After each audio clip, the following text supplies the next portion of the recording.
So the story I'm going to read for you today is from the autobiography of a formerly enslaved man named Israel Campbell. And Israel was a minister who often got permission from his owner to go and preach. He writes about his conflict with a new mulatto overseer who didn't like his traveling preaching. Master now bought a large farm at the foot of the Cumberland Mountains of some 1,100 acres. His brother-in-law helped him supply it with slaves. At his suggestion, Master hired an overseer. My time being so taken up with preaching, I was not willing to undertake the charge. The man he chose had been an overseer in the settlement and had got a great name for being a good ruler of Negroes. He took charge of the farm, and things went on very nicely for a time. At length, Mr. Bass thought he would show his authority and began with myself. My preaching sometimes calling me a distance from home. Very often I was not able to reach home on Monday morning before 8 and 9 o'clock, when I would go and tell Master what detained me, and I was all right. Mr. Bass, however, said I must be home by daylight. This I done when I could. One morning I was detained and did not get home. It happened that one of the neighbors had asked Bass to come help him punish one of their Negroes who had rebelled. When he came back, he walked up to me and asked me what time I got home. I told him. He then commenced railing at me and repeated what he had told me. I informed him how Master had always done and commenced telling him what had detained me. "Don't you tell me about your master," said he. "I am master now." We had words over it for some time, but he did not attempt to strike me, for although he was rather heavier than myself, I had made up my mind that he should not whip me. About this time, Master left home to attend the legislature at Nashville, to which he was a representative. Mr. Bass had got young Master and Mistress both on his side, and they made up their minds, now that Master was likely to be away for some time, to punish me severely. They had everything arranged, that the fire was to go out and that I was to build it. And while I was so doing, they were to overpower and tie me and then give me 150 lashes. The little kitchen girl, however, overheard them concocting their plans and came to the wood pile where I was cutting wood and told me what they said.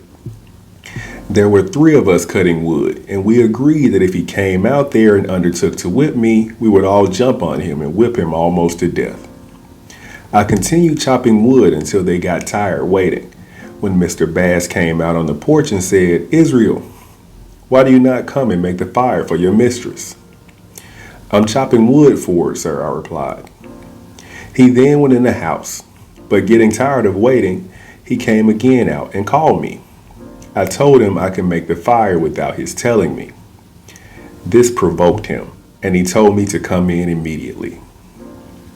I then told him that I knew why he was so anxious to get me in, and that I had done nothing for him to whip me. I said that I was willing to do anything he wished me to do, but that Master was away, and I was going to take care of myself. He then came to the wood pile and said that he would stay there while I made the fire. I then shouldered a back log and carried it in. Mistress was sitting in a chair and looked very black and displeased. "Thinks I, you have all got the devil in you tonight, and I'm going to leave." So I went to the wood pile and commenced picking up another turn of wood as if I was going back into the house. Mr. Bass then moved off and went in.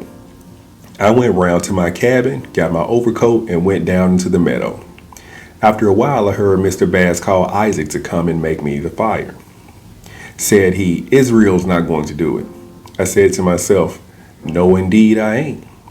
I knew that if I went into the house, there would be another fight the next morning, or a foot race. So I got up the next day and fed my hogs.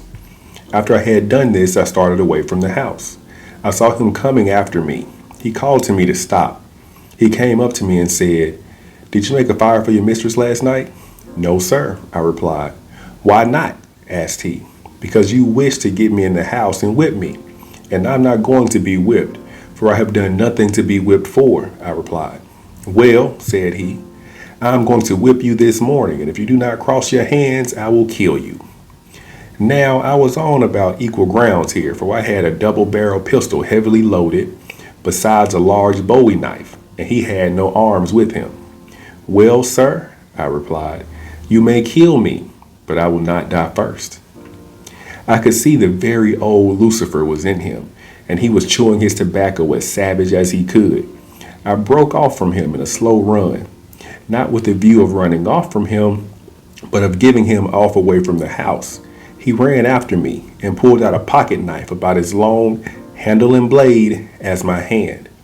I kept ahead of him until I thought I had him far enough so that I could give him a good whipping before he could get any help.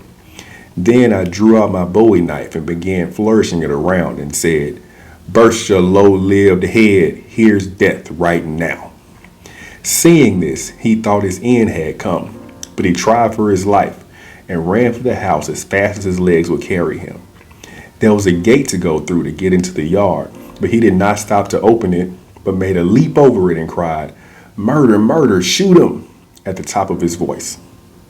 I did not follow him any further, but while I was after him, I scared him so badly that he looked as white as any man I ever saw, although he was half African and was naturally very dark-skinned.